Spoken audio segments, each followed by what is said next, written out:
Welcome to part 2 of building data table in React series. So in this video I'm going to show how to implement search for the data table that we built in the part 1. If you want to still refer to the part 1, the link is in the description, you can go and check it out. So for this we need to create a state to store the user typed search string in our main component where we are building the data table.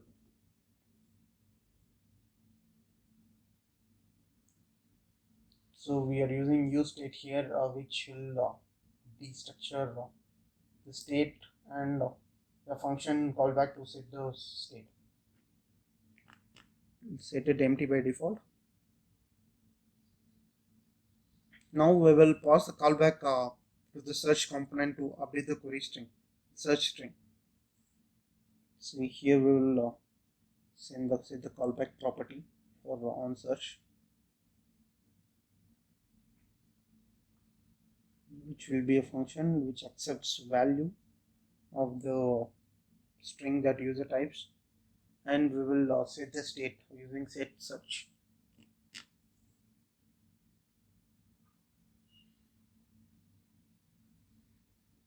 The value comes as a parameter.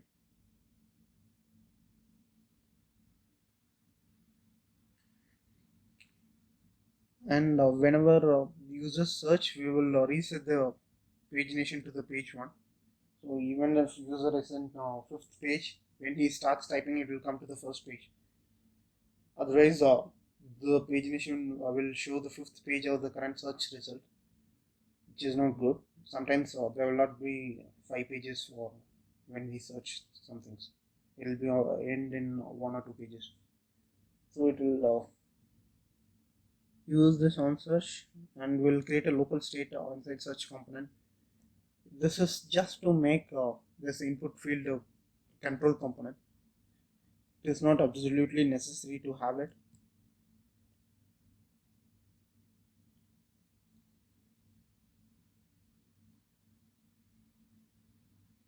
And then we will use this search as a value for the input that we have.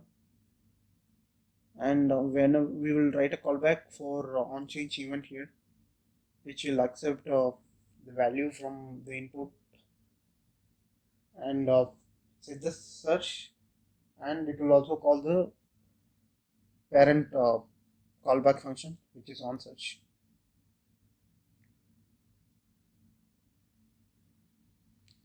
Set search the value, and we will call the callback from the parent, which is passed as a property.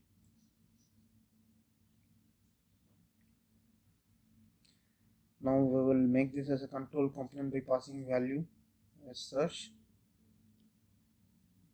and an on change event,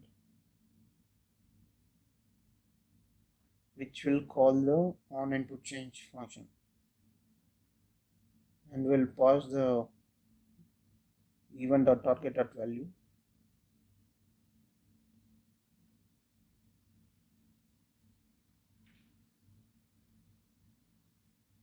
e.target.value. This is a very simple search component. Now we go back to the previous component. So whenever user starts typing, it will update the search here.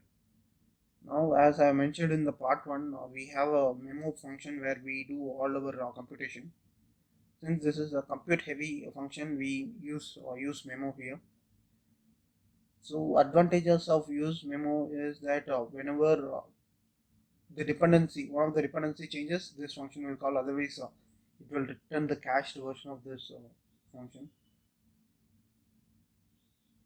So if search is available, then we are going to filter the comments with the search string. So we filter the computed comments dot filter. This is a normal JavaScript function, array function, to filter the array. So on comment, I am going to search on name and email. So here comment dot name, And to make this search case insensitive, I'm going to use two lowercase here. If you doesn't use this, then the search will act as a case sensitive search. Then check if it includes the search string, and again I need to convert that to local lowercase.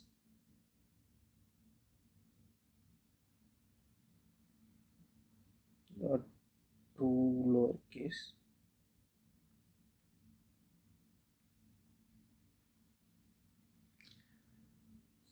And I'm going to write our condition for our search again in the other field that we have in now this comments. The other field is email. I'm just going to change this to email, and everything stays same. Now this will be filtered, or let's say if out of 500 we just have 10 response that matches this search, then it will say this search with the 10 total items with 10, and then we'll render that with pagination. Now we have 500 items. I'm going to start search. So whenever I start typing, it will call the callback, and it will set the state, and it will trigger the memo, and search is happening here. So again, pagination will work even with search. If you search, the pagination will dynamically change according to the number of items that we have. Because on use memo function, we update the total items based on the search result. In the next video, we will see how to implement sorting function in this. Thanks for watching the video. Please subscribe for more videos like this.